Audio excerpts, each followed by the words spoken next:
If you enjoy hearing about rare Mopar options and features, you're going to enjoy this. So let's go check them out. The first option is called the super-lite.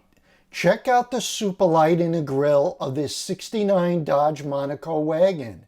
I came across this car during my last visit to the Chrysler Nationals. The super-lite is rare for a few reasons. First, not many people ordered it, and it was only produced for 2 years, 1969 and 1970. In addition, it was only available by Dodge only. Plymouth and Chrysler didn't have them. And to narrow down things even more, Dodge only produced them on the Polara and Monaco models. The purpose of the super-lite is it provided more light than the low beams and less light than the high beams. It was aimed towards the lower right side of the road, eliminating the annoying blinding to the oncoming cars. By doing this, the super-lite provided extra light with more visibility, which can be left on when another car was approaching. It eliminated the hassle and danger of toggling between the low and high beams and blinding the oncoming drivers. Designed with the help of the Sylvania Light Company,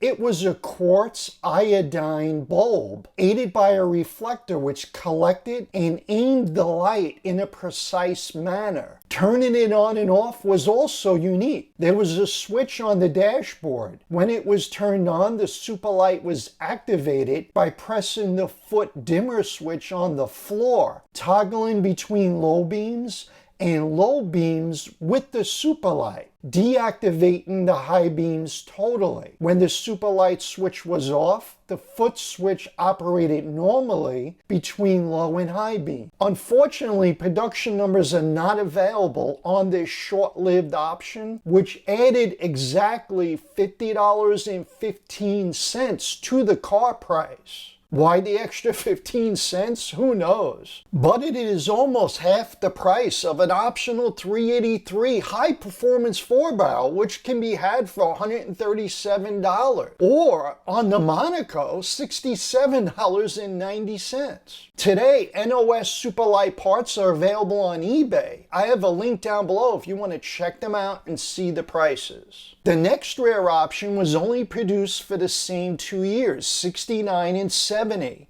It was called the Mod Top for Plymouth and Floral Top for Dodge. It is a flowery design available for vinyl tops or interior seats and door panels.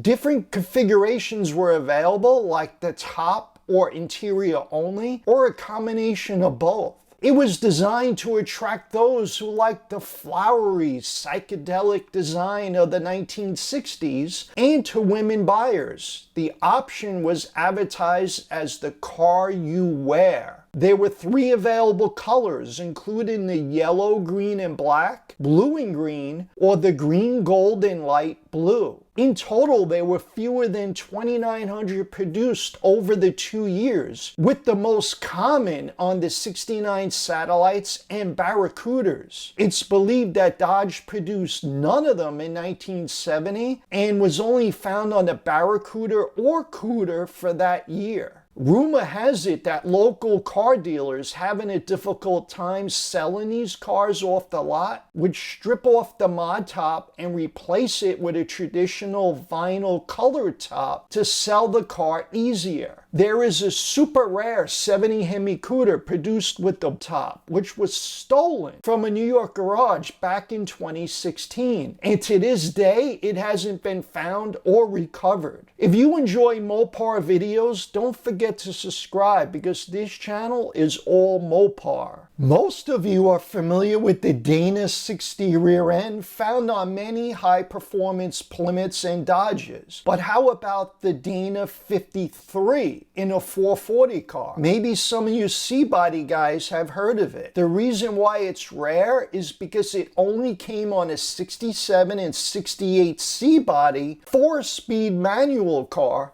which had the 440 high-performance engine. A 4-speed C-body is pretty rare, so having one with the HP 440 is difficult to find. The Dana 53 came standard with 331 gears. It looks very similar to the Dana 60 with the same type of bulge, but the bolt pattern is different. The Dana 53 is a 9¼ rear, not to be confused with the more common 9¼ rears found on the cars and trucks later in the 70s and after. The Dana 53 can be found more often on the earlier Jeeps before you'll find it on a C-body. If you enjoy rare Mopars, check out the S23 video I did here, and don't forget to subscribe. I'll see you in the next one.